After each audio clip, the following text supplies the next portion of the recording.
Well, welcome everyone that can join us. The book that we're going to be talking about today is Safety Performance Reimagined, a 4D approach to organizational performance. The authors are Brett Reed and Rod Ritchie. I'm pleased that Brett is able to join us from Perth, West Australia, where I think it's 11 o'clock p.m. So thank you for staying up and joining us, Brett. Not a problem. Great. I'm going to really jump into the book right now and ask why did you and Rod decide to write this book? I read that it's meant to be a wake-up call. Yeah, thanks, Gary. Rod and I have worked together for 20 odd years and worked with a couple of people that are attending here. David Allison and Graham Laurie have both been colleagues of Rod's and clients of mine in the past. And so we've done a lot of work around the world. And the things I'll talk about that I talk about in the book and I'll talk about tonight are not just academic concepts or unproven theories. These are things that we've been doing for 20 years and continually refining and trying to develop frameworks as to why we do what we do. And I like that saying that you know, you can have a framework or you can have guesswork. And if you have a framework that guides what you do, it takes the guesswork out of what you're doing. And so we thought it would be useful for us to share the things that we've been developing and working with and proving that work.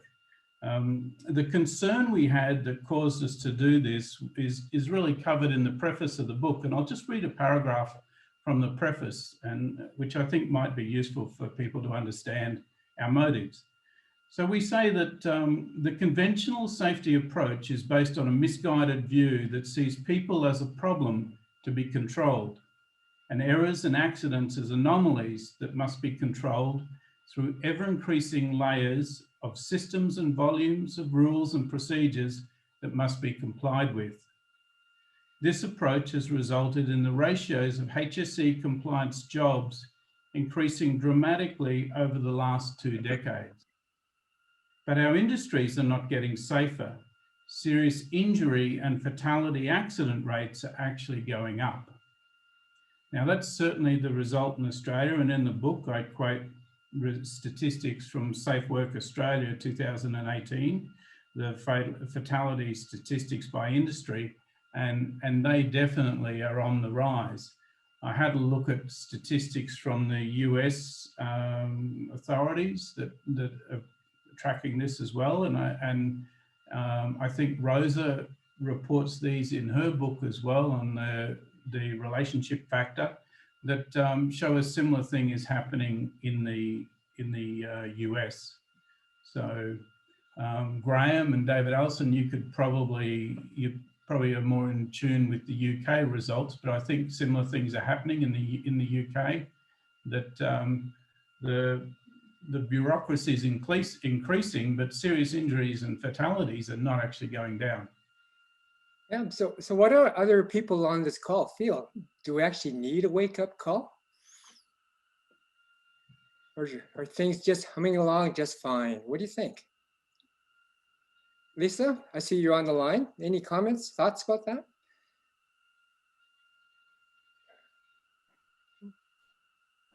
Okay.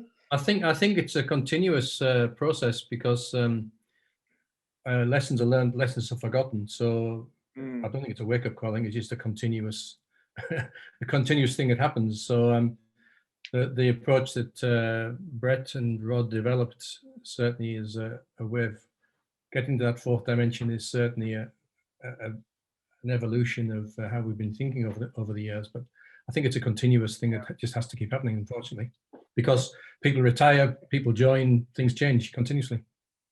I think it's something we have to appreciate as well, the value of these sort of books that Brett and Rod are writing.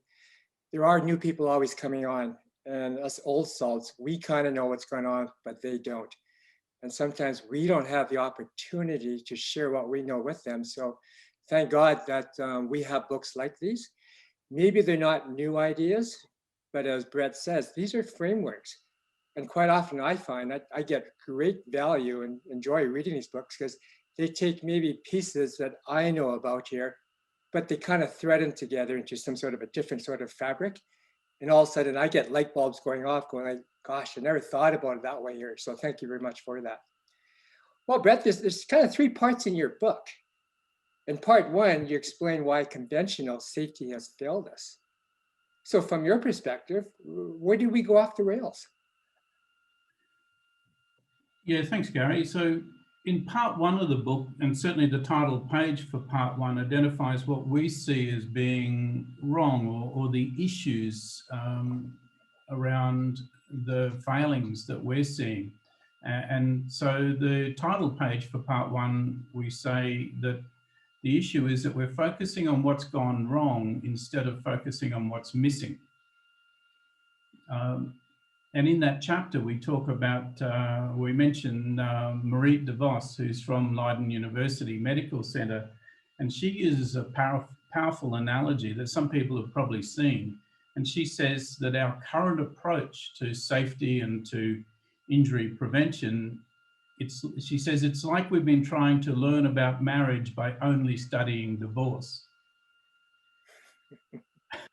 And I think it just nails the issue that, you know, I don't know, you know, everybody has had their own experience of relationships and bust ups and whatever, but you know, I've been married now for 15 years and my second marriage, but you know, I know there was a number of things that didn't work so well in the first marriage, and I looked at just improving those and working on what are all the things that I want to be doing that creates a really good marriage.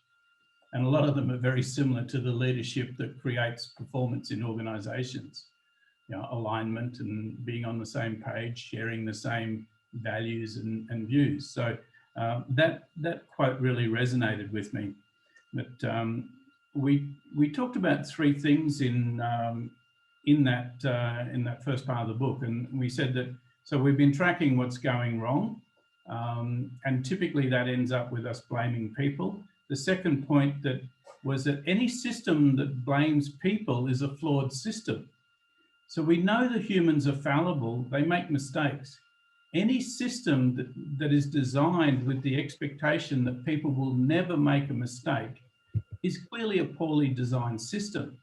Our systems need to be resilient to be able to cope with human error and still operate safely.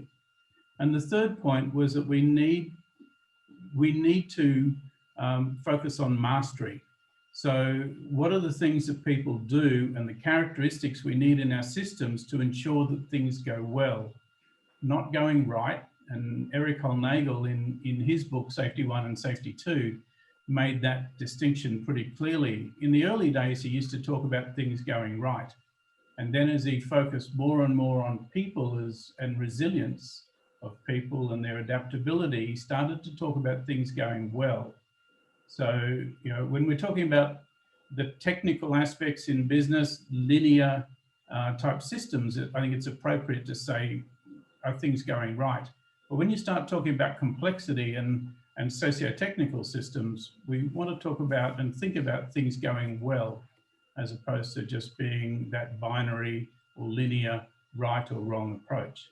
So that's the first part of the book, identifying where the gaps are. All right.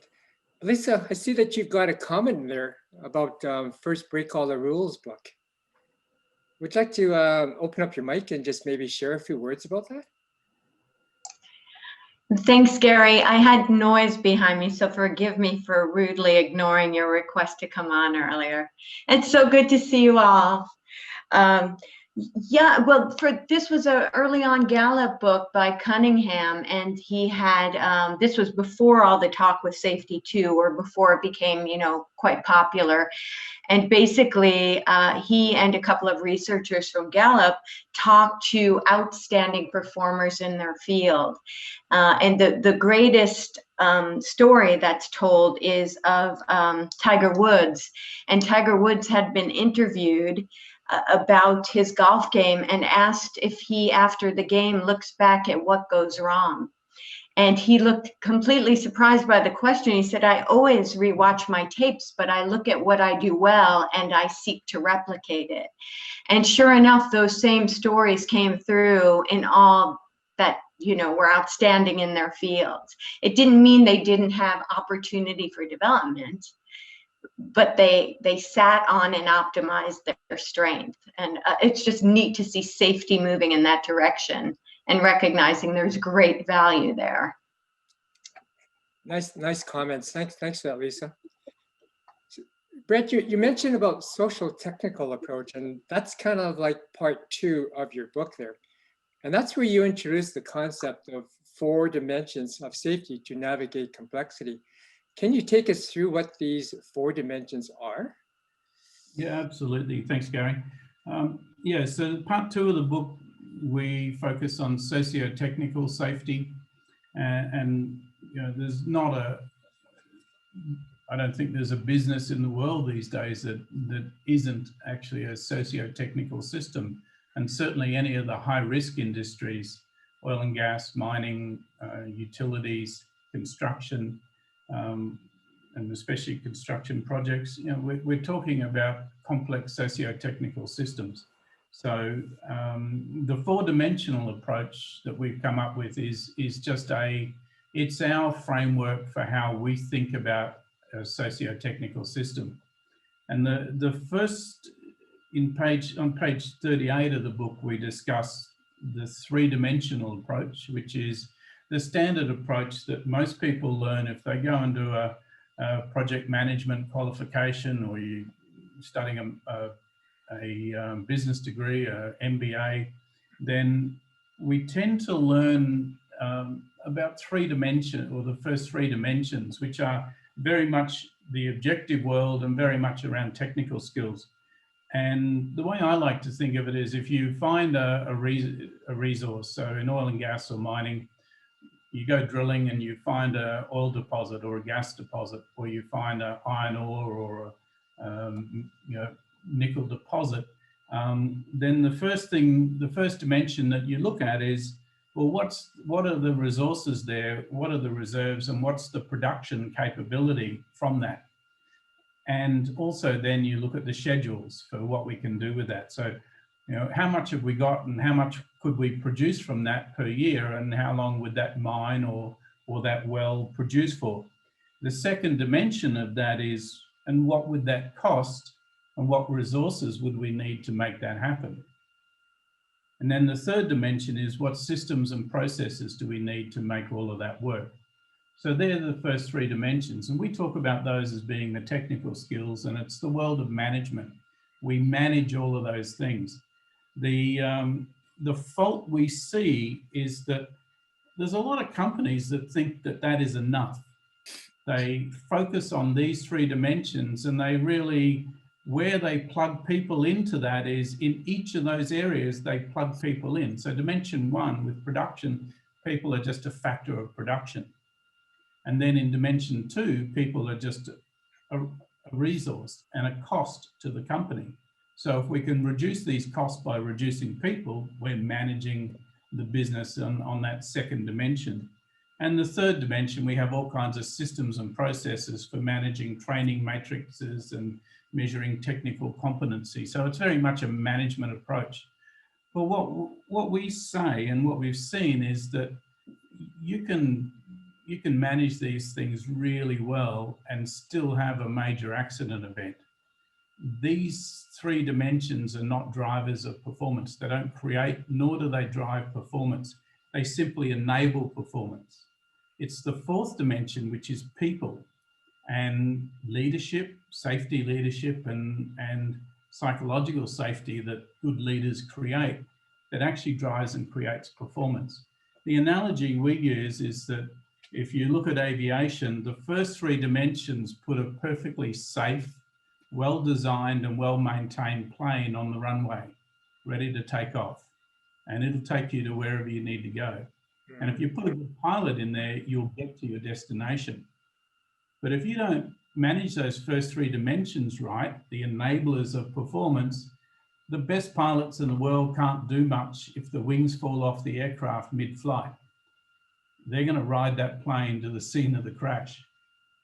But the flip side of that is that the best pilots in the world, when you get perfectly good and maintained aircraft, then you put pilots into it. And there's pilots who, I lived in the highlands of New Guinea for 2 years, and while I was there was 2 aircraft crashes where pilots flew perfectly good aircraft into a mountain. And pilots crash perfectly good aircraft into the ground on a regular occurrence around the world. So nothing wrong with the aircraft. The first 3 dimensions were done just right, and the 4th dimension is flawed. So both of them are necessary, but it's only the 4th dimension that actually creates performance. The first 3 dimensions just enable that performance. I really like your statement that you've got in the book where you say these 3 dimensions create compliance with the system, but not commitment to a value. I think that really sums it up really nicely for me. Yeah, thank you. Yeah, and that's exactly the point, that we need all of them. Yeah, Tanya, you're having a really interesting conversation on the chat panel about negative bias. Can you tell us what you're talking about there?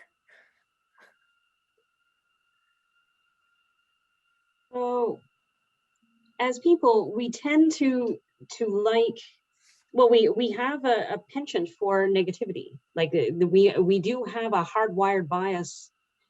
A lot of this comes from evolution and the fight or flight and all this kind of thing. And we're not running from any kind of physical threat the way that our evolution suggests that we might still be doing. We have retained this negative bias in our informatic age, and that is showing up in a lot of what we're talking about here, that we are very focused on what's going wrong.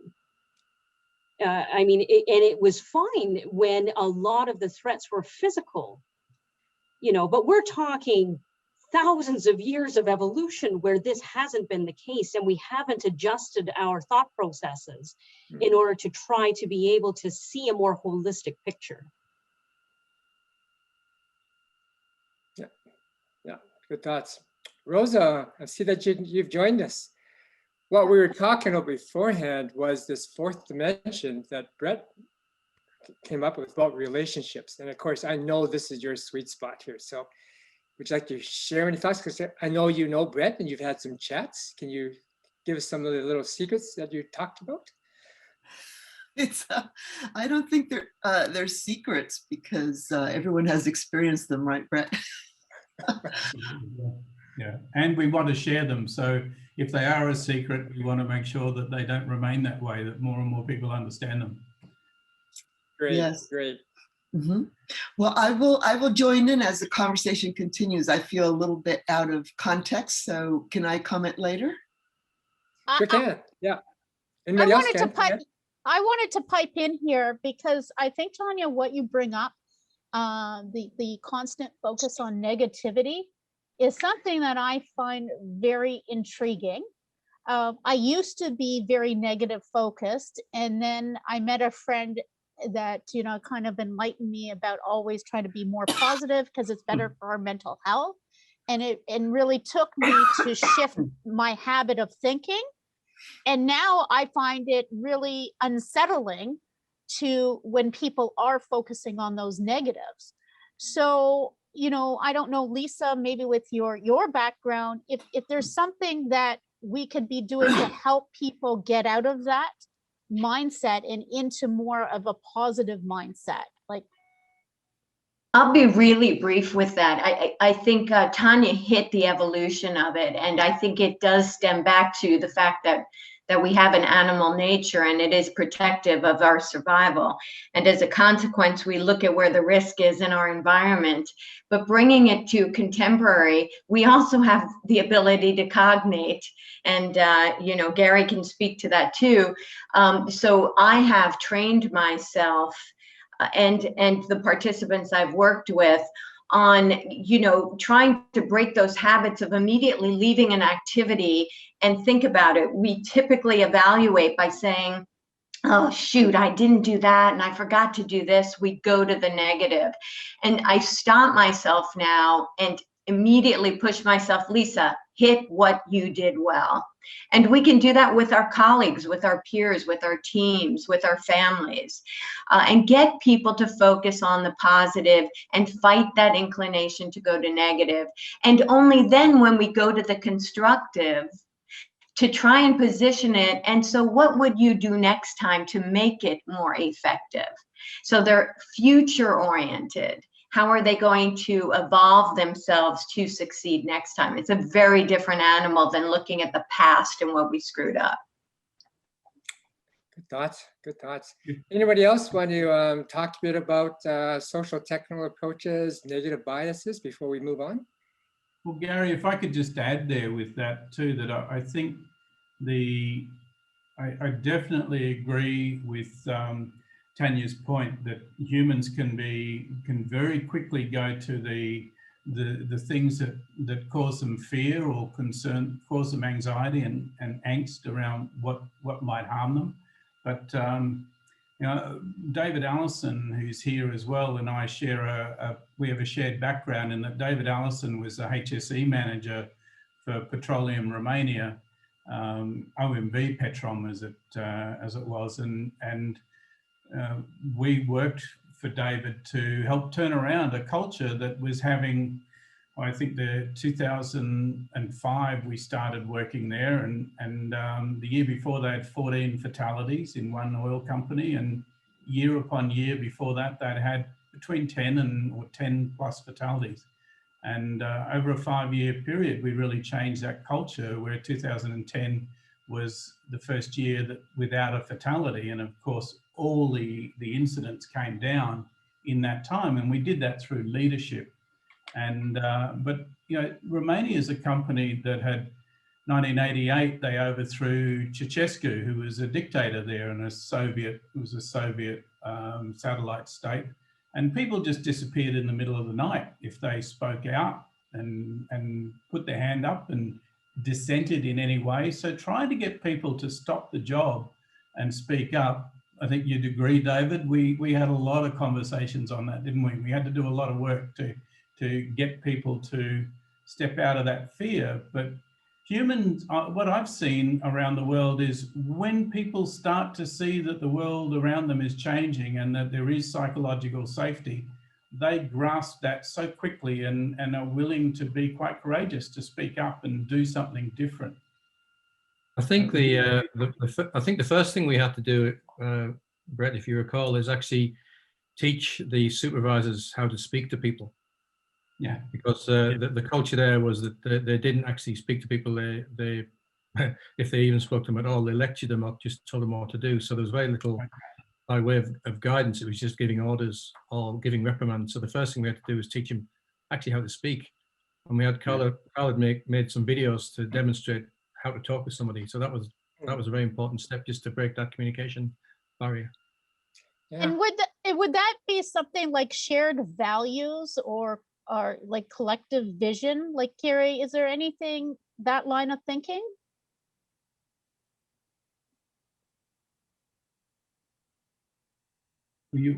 Tamara, were you addressing that to Gary or to us?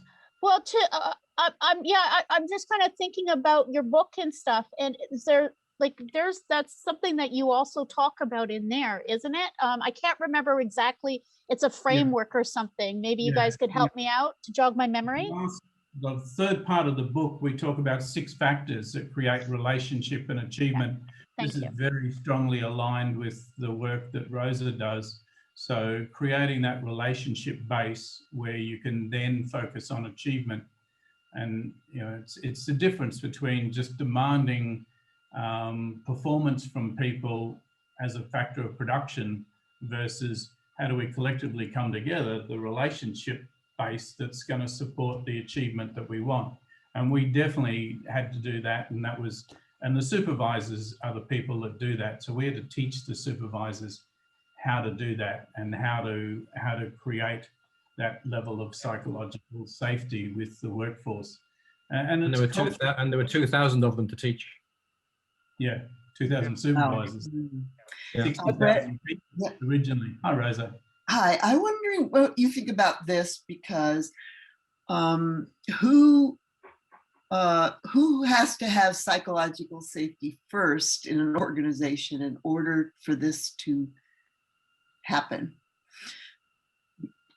It took me a long time to become psychologically safe, because I grew up in very difficult circumstances.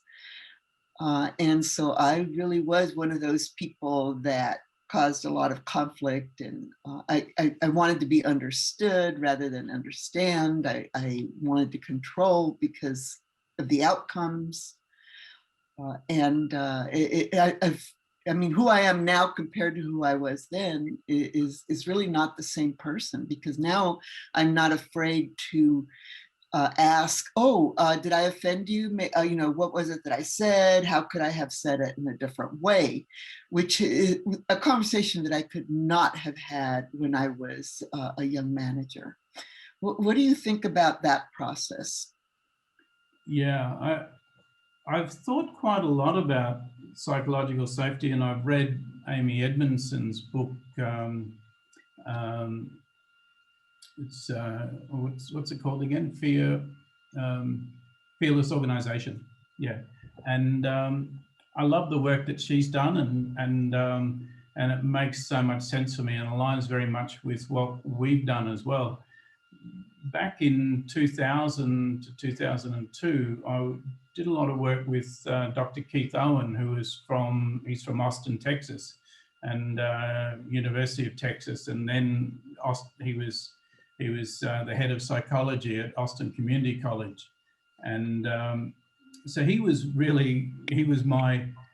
While I'm not a trained psychologist, I've studied a lot under Keith and done a lot of work with him, and he was my accelerated learning introduction to all the different fields of psychological safety and organizational psychology. And I'm absolutely of the view that it's leadership that drives psychological safety. Psychological safety is very much an output. It's the same as teamwork in an organization. Teams and teamwork are really an expression of psychological safety in my mind. And both of them exist as a result of leadership practices. You don't get either of them by focusing on them. You don't get teamwork by focusing on teamwork. You focus on the things that create the environment where people feel safe to operate within a team, and as opposed to just being a group of individuals looking after their own backside. And psychological safety is very similar to that. It's the same thing. It's an output that leaders create. Tamara? Yes, but my point was that it's impossible to create psychological safety for your team if you don't have psychological safety yourself. I want to throw that out to the group, because there's all of this conversation in the chat about how we are constantly sensing our, is this a psychologically safe environment for me to speak or to, contribute to? But who does that for the leader? Well, I remember in working in NASA after the Columbia Shuttle disaster, I've never seen such a strong culture and a concern for safety. Everyone knew the astronauts. Everyone from the security guard at the front gate knew them, and everyone was committed to getting them back to this planet, safe. And there was psychological safety. Everyone who was familiar with either issues with the O-ring or issues with the foam leaving the solid fuel booster, they spoke up. They spoke up right until the evening before when they said, if you go ahead with this, I'm not going to be there. There was no unsafety there. There was no interpersonal concern or worry about doing or saying the right thing. You just had the wrong person making the decision. And the one thing I'll say about Tiger Woods is about self-reflection and looking on the good things. Well, everyone else in the field does that too. That doesn't lead to them being the winner at the end of the day. And I think that's what happened at NASA. They looked at all the good things. They said, wow, we lost all these pieces of foam in 26 previous launches. And we launched it and recovered the solid fuel booster. And we saw that there was burn marks on the O-ring. How great are we? How good, how well did we engineer this beast until it blew up? So you looking for the bad stuff and ignoring it and just focusing on the good, which is what they did, which was the result, led to that happening. And let me just add to that, if I can, Gary, that I totally agree with what Michael's saying there. And I think that is the difference between just focusing on the good. So people think that the flip side or the alternative to focusing on what goes wrong is just to focus on the good. But it's actually not. And I take a lot of, I've done some martial arts in my earlier days, and I've got one of my best friends is, he runs a Japanese school, a Japanese sword school here in Perth, and he's been inducted into the Hall of Fame. We used to do karate and taekwondo together, and he's continued on all of his life and he runs this dojo, and he goes and studies in Japan. So he's been inducted in the Martial Arts Hall of Fame, and his whole approach to his martial arts is about mastery.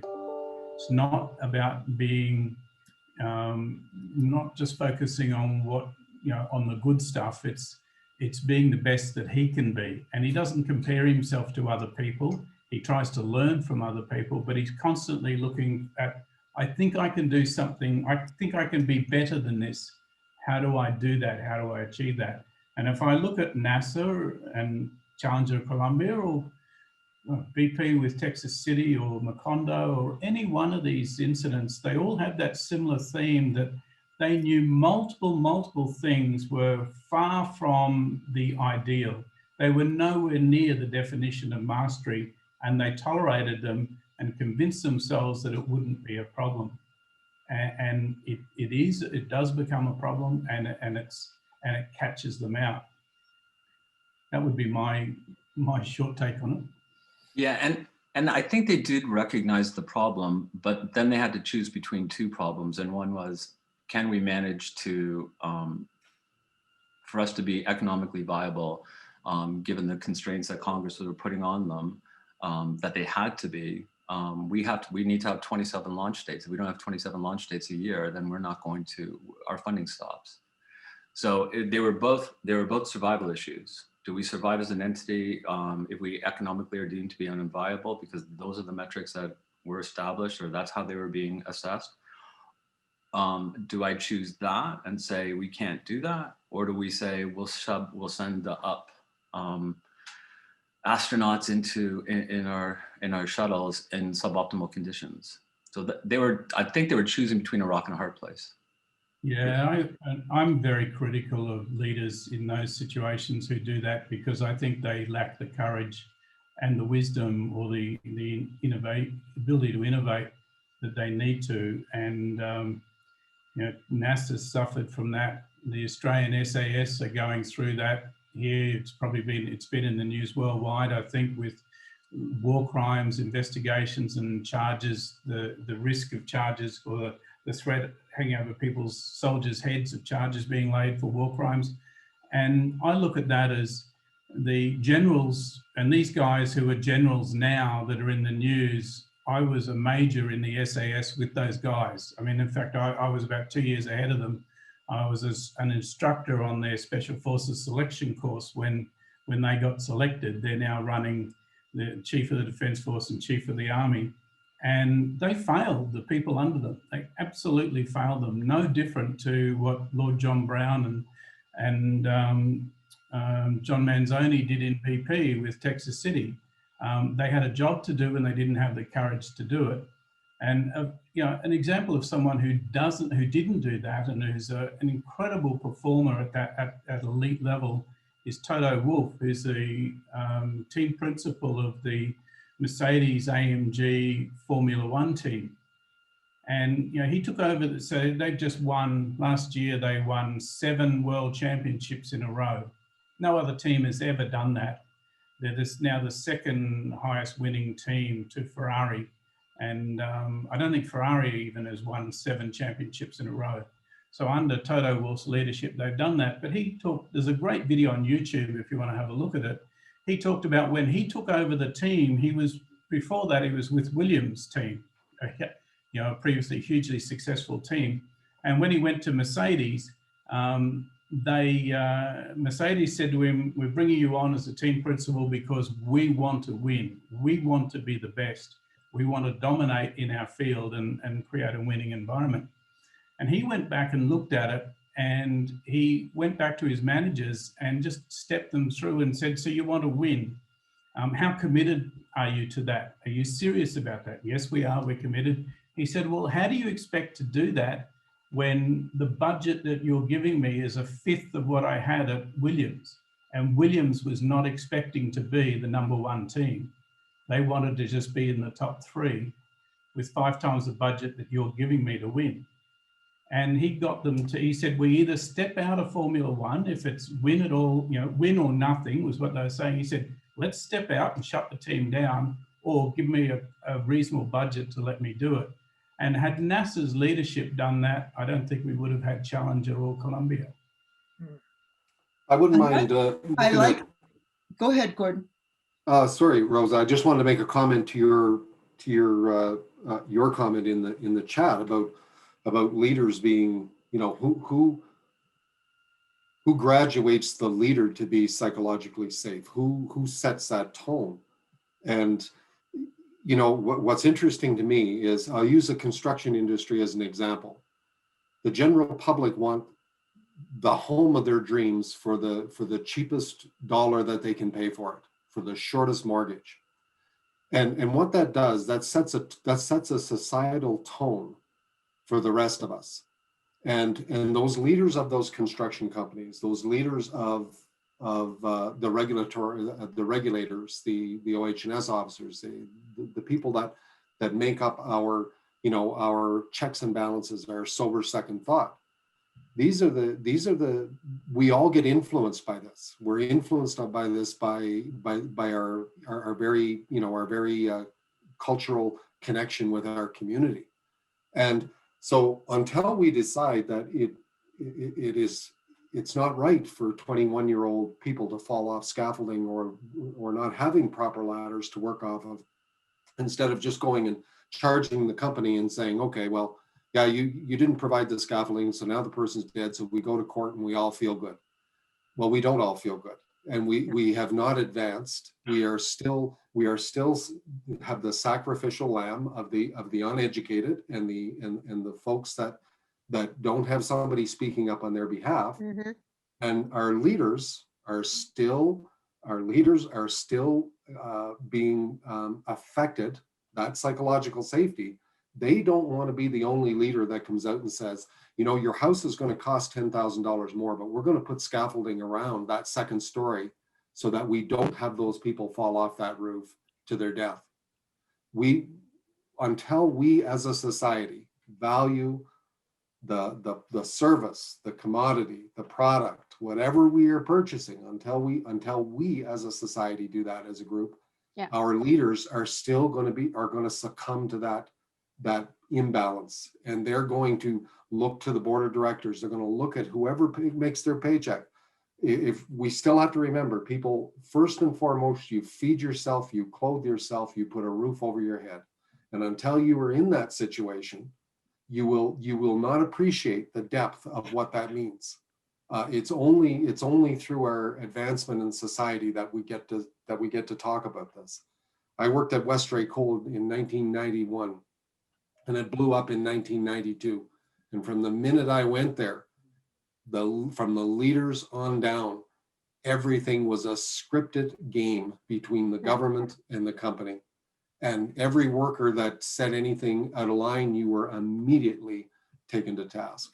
So when I look at those, our situation here today, the only way we can overcome this is by a communal effort, and which is what we're doing here today. I mean, really a communal effort where enough people are speaking that there is momentum to overcome that. So these leaders do feel psychologically safe to step out and be the person that like you said, Brett, makes those hard decisions. And Gordon. I just wanted to, Gordon, because you're bringing up something I was also thinking about being a community developer, is community values. I'm not seeing that in our Western society where we have a strong collective society at the macro level value systems, where we it's like a hard stop right across the board, like you were saying about the construction site. So thank you for bringing that up. I'm just stunned that I never thought about what we are talking about now in this way before, that leaders are, we can criticize them, but they are making decisions according to what makes them feel psychologically safe. So Gordon, you are absolutely right. But there are some people who have achieved that. And my passion is working with safety leaders, safety professionals and managers to achieve that degree of psychological safety, because I think it can only come from within us. I don't think anybody else can create it for us. So ultimately, perhaps only the real leaders have psychological safety, because they are the ones who go against the grain. What do you think about that? Well, what I want to do, because I'm just managing the time here, is I've got a couple of other topics that Brett and I want to raise. So let me just do a quick summary of this, and again, we can talk about it later. Here's my point of view. Well, I feel that I just made a really important point for our development. Are you going to follow up on that? Right now, because I'm going to say, I think what we're doing is navigating complexity. And what complexity means is that this isn't, your question, Rosa, a linear hierarchical problem. It's a wicked problem. There actually is no real solution for that. It just keeps going circular. And when we talk about complexity, one of the key phenomena about complexity is no one person is in charge. Just think of the internet. When the internet breaks, who's that one person in charge? Who's psychologically safe? The answer is really not anybody, because it's kind of circular. Let me leave it as that, and we can come back to that in the chat, whatever. Because I wanted now kind of go back to the book, because in the book, you've got a framework within a framework, Brett. You raised something called a CARES framework, C-A-R-E-S. So can you maybe talk a bit about that and maybe relate it back to the conversation we've just been having? Yeah, thanks, Gary, for sure. Yeah, we have tried to, I guess it's a term would be codify what we do. And we've identified or developed a number of models, but we've also, above that, we've developed a couple of frameworks, and there are really 3 frameworks that we've developed, and CARES was where we started from. And that came out of the research that I did with Keith Owen, where we started out by asking 3 questions, and that was, so the 3 questions were, what leadership practices constitute superior performance? Now, this was with 3 companies, and we were doing multiple regression analysis research with 1,000 work groups, a bit more than 1,000, and over 10,000 people. The second question was, how do superior leaders influence the performance of their work units? And the third was, how can organizations improve their leadership strengths? And what we found in that research was that the best performing teams, the leaders of those teams, did some specific things. They had a bunch of leadership practices that were common when we grouped them into factors, and they fell into areas, and that was relationship based, which aligns perfectly with what Rosa talks about. I mean, there's no, you could not get a cigarette paper between the definitions and the descriptions that Rosa's using and what we found. That the relationships that people form create that environment where they can then have the meaningful conversations around what are we trying to achieve and how do we achieve that. That's a bit like the Toto Wolff conversation that he had with Mercedes around the funding that they weren't putting into Formula One. They just didn't understand. They were new to Formula One at that time. They were coming back after their exit from Formula One in the mid-1950s, after that horrendous crash that they had at in France, and where the burning car went into the crowds, the grandstand. And Mercedes were coming back into it and didn't understand the industry they were working in. So it's certainly about complexity, and our take on it is the only way to effectively deal with that complexity is through people. We're not smart enough. AI has not developed enough that our systems handle that complexity. It's still up to people to do that. And they can only do that when they have relationships where they can speak up and actually have meaningful conversations. So that's the CARES model. That CARES stands for leaders create those relationships.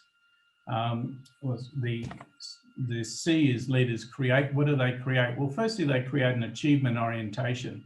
That's the A, because this is business. We're not here just to, it's not a party. We have to achieve something. So they create the achievement orientation, but they do that by creating the relationship base that supports that. And the E is the endeavor. They don't use carrot and stick approach. The best performing teams, the highest performing teams, did three things, totally aligned with Daniel Pink's Drive book, and they create autonomy, mastery, and purpose is the endeavor. And the S in that is they do it sustainably. And when you get all those things right, you get sustainable performance. So that was the CARES framework. And the other two frameworks that we use is the four-dimensional approach, which I talked about before, and the integral approach, which comes from Ken Wilber's work on the theory of integral consciousness. And if you understand the difference between the objective side of your business and the subjective side, the difference between, say, intentions and behaviors being objective, intentions being subjective, or at the group level, the difference between your systems and processes and the shared aspirations being the subjective things in the organization that creates the systems and processes. So working through those three frameworks is our solution. I wish there was one framework that would work for the, give you an understanding of the whole lot, but unfortunately organizations and people are too complex. We've found that we needed three to adequately just explain it. And the analogy we use for that is when you're slicing an onion. You can slice an onion from pole to pole or from 12 o'clock to 6 o'clock, and you get this view of oval shape, concentric lines, or you can slice the onion at 90 degrees to the from 3 o'clock to 9 o'clock, and you just get perfectly concentric circles, and two completely different views of the same objective thing. And then you can slice it on multiple different angles and get a different view again. So organizations are like that, and frameworks allow you to slice the onion in different ways, slice the organization and look at it from different perspectives. And that's our great analogy, Brett. Yeah, and I use this word too to create relationships, but actually the relationships are already there. So maybe we should start saying unleash the relationships, or let go, because people want to be connected. People want a sense of belonging. So maybe what a leader does is he or she makes it okay to do that. What do you? Our experience about it that way. We talk about leaders creating three levels of relationship. Firstly, with themselves, they need to have the courage to speak up. They need to, be clear about, and for example, me, I'm writing the book now and speaking up, and I've decided, Rod and I talked about it, and we said, well, we're both in our 60s and we're going to be quite contrarians now. We don't need to, we're not looking for the next job and who's going to pay us. So let's rattle some cages and shake some things up and be contrarians and make a difference. So, and I wouldn't have had that courage to do that 20 years ago. So that's my own little admission. You have to get to a place where you are willing to be courageous or feel you can be courageous. So your relationship with yourself is the first one. The second relationship is your ability to build relationships with others. And I talk about that in the book, trust versus competency. And there's a 9-window matrix in there. If we've got time, we're probably going to run out of time, but I could talk about that. And the third one is your relationship to whatever it is you're doing. In this case, safety. Do we understand the difference between the old view of safety or a safety 1 versus a safety 2 view? And if you don't understand the subject, how effective can you be communicating that to the rest of the guys you're working with? So you need to have those 3 relationships happening. That's the way we express it. I don't know whether that resonates for you, Rosa. No, that does. I absolutely. Your models were really, really helpful to me. And I love Ken Wilber because he goes beyond the tangible to the intangible, which is where we all work. And as human beings, we really prefer to be in the concrete and linear world, right? Because we need certainty. And that's another part of psychological safety. You can't feel psychologically safe in an uncertain world. So this is a really, really important conversation. And I think everyone here who is participating, we have that in common. We know that we have to arrive at the point where we develop the comfort, really.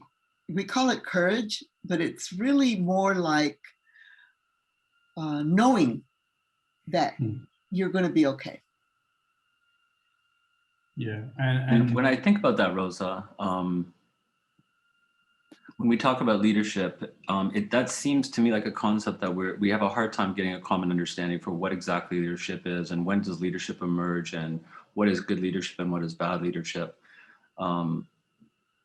We are leaders and because we logged in today and we're concerned about safety.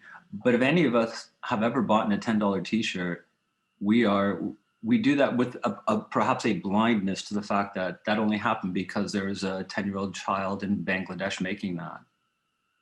We're as guilty as the NASA engineer who said launch tomorrow. So those 1,800 people who died in Rana Plaza only died because we in the Western world, and all of us, wanted a cheap t-shirt. And we did nothing about it. Individually, we ignore it. We pay no attention to it. And I think if we needed to stop that as a world, because we have to fix the way this world is going, particularly with climate change, we're not going to do it by trying to change the individual consciousness and elevate the leadership of individuals. What we need to do is create fast and hard rules and design stuff that prevents that from happening. We could stop that tomorrow with one piece of legislation, but we don't do that. Yeah.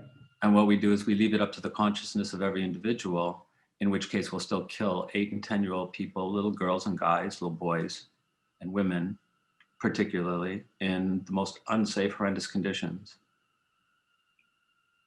It would be good if our governments worked effectively to rule on those sort of things, and our regulators worked effectively. I wish we lived in a world like that. For sure, but we also have to say to ourselves: do we abrogate that responsibility ourselves, and we're complicit in it if we do that stuff, if we buy those goods. Yeah, I see what you're saying, Michael. My concern is that if we act or we expect politicians to make up the rules and regulations for that, we're practicing the first 3 dimensions. We're trying to put things into an order sort of system, and hopefully everybody will comply. What we're now talking about, of course, is our very own 4th dimension. It's our own commitment to that value. And then what are we going to do about that? Are we actually going to follow that rule or not here? I mean, we can just look at what's happened with COVID-19. Why has that become a political thing? Why has vaccination, immunization become a political thing at all? When if you just listen to the scientists who are in the 3 dimensions, we should just be rolling out our vaccinations with no problems at all. But that's not the real world. The real world, as we know, is complex. Great point, Gary. Yeah. No, Gary, I was going to say that, you know, if you use the Cynefin framework in a complex world there, when we're dealing with that, then we have to introduce constraints. Yes. We have to introduce constraints that's going to modify that behavior to allow for good decisions to happen. It is a complex world, and I know you have to experiment with that. But one of those experiments has to be not through individual behavior and trying to force everyone to think differently and change their buying habits, but is to, at some level, where you can affect the most change, is to use that as your lever. There has to be experiments at that stage. Yeah, yeah. So the old idea of, you know, the buck stops here, and we keep on looking up the chain of command, looking for that one person. It doesn't happen because it's circular, right? Because you can see that CEO is reporting to the board of directors, who's reporting to the shareholders, and the shareholders are responding to the public. Well, hey, that comes back down to us. So where does that circle? And that's why it's kind of, to me, it's a bit of a wicked problem. And we need to look for that value within ourselves and the leadership themselves to maybe make those changes. So just like, I have absolutely no experience in safety. All of you have so much more experience than I do. But what I realized when I was working in NASA as part of the, there was an initiative afterwards to examine cognitive biases and to examine those things that allowed bad decisions to be made. And for 18 months, we examined that. And what struck me most being there was how strong the culture was, how the notion of psychological safety, I've never seen anything so ingrained as it was there. It was like a family. If they cared about each other and the astronauts and the people going up more than, you know, than they might have cared about their family. That is not what caused that crash to happen. Mm-hmm. That's not what caused that disaster. And a focus on individual behaviors and creating psychological safety we would just crash the next one. We're coming up to the top of the hour, so I'd like to give the last couple of minutes to Brett by asking him this question here. What would be your 3 takeaways you would like to leave with the viewers? Yeah, thanks, Gary. And just probably picking up on what Michael was saying there, that if you have a framework that is shared meaning within the people you're working with, then that allows you to work through issues and the problems in organizations. From my understanding, and I've read the reports on Challenger and Columbia and used them as examples and case studies in training over a lot of years. I'm not sure, Michael, that there was true or very effective levels of psychological safety there right across the board. And if you look at you can go back through the first 3 dimensions and from the top down, you know, the way that the Reagan administration was dealing with NASA. And I don't know, we're not going to have time to talk about it, but you know, I've read quite a lot about the pressure that was being put on NASA to launch with the teacher in space. And I'm just trying to remember her name, but the female teacher that was to give lessons in space, and the launch date, if they delayed it, was going to mean that she'd be orbiting on a weekend and not able to complete her lessons. So there was a lot of political pressure there. And the leaders at the top of NASA did not feel they had that level of psychological safety where they could push back against that. And that was certainly happening in BP with Texas City and Macondo. Senior leaders were not able to push back. So that would be my first point, that there's a lot of work to be done to really create that level of true understanding of what that means. The second point, or another point that I would make, a takeaway that I'd leave people with, is that just to keep continually focus on people and not the problems. And if we can't design systems that allow people to make an error and for the system to not fail and cause an accident, we're missing the point. And cars are a good example. The lane keeping capabilities, the braking capabilities of cruise control, all the things that are being built into cars, while some people see them as a nanny function, they really are about allowing people to make an error, then it doesn't kill them. Or as much as possible, the system prevents them from being killed. The third one that I would leave people with is that making the changes that we need to make requires us to look a lot more at that complex interplay between people and technology. And that's what I'm doing. I don't know if people saw that on LinkedIn, but my company has just formed a partnership with a UK-based company called Sysmax. And they're a global company. They have BP and PepsiCo and a number of other companies as clients. And they track technical safety. And they've got systems and processes, software design, like flight simulators to test engineering and technical competency of people. And my company does non-technical skills. So we're now creating a matrix that we have the software that allows companies to measure both the technical and the non-technical skills. And by focusing on that, we can deal with the linear, complicated nature of things, the algorithmic problems that we face, and we can also deal with the heuristic issues of complexity through non-technical skills. So that's the other area that I would say we really need to do more work in. Okay. Well, thanks, Brett, for that. Apologies for people like Greg, who are probably just signing on right now. We got bunged up by the daylight saving time. So we started an hour earlier. So Tamara, we're looking forward to your recording to blast it out there on LinkedIn so we can share this wonderful talk that you missed, Greg. Sorry about that. And then if there's any comments you want to put on that, you can certainly do that. Okay, Tamara, over to you to close her up. Yeah, no, thank you, Gary. And thank you, Brett, for taking your time out of your night, because you're up late with us, and sharing your knowledge and your expertise. We're very honored that you chose to spend your time with us today. Thank you. Thank you for the invitation, and to Rosa and Gary for making it, or for working with me as well with it. It's Rosa for the connection there. It's been great. Thank you. Thanks everyone for joining us. Thank you, everyone. Great discussion. Thank you.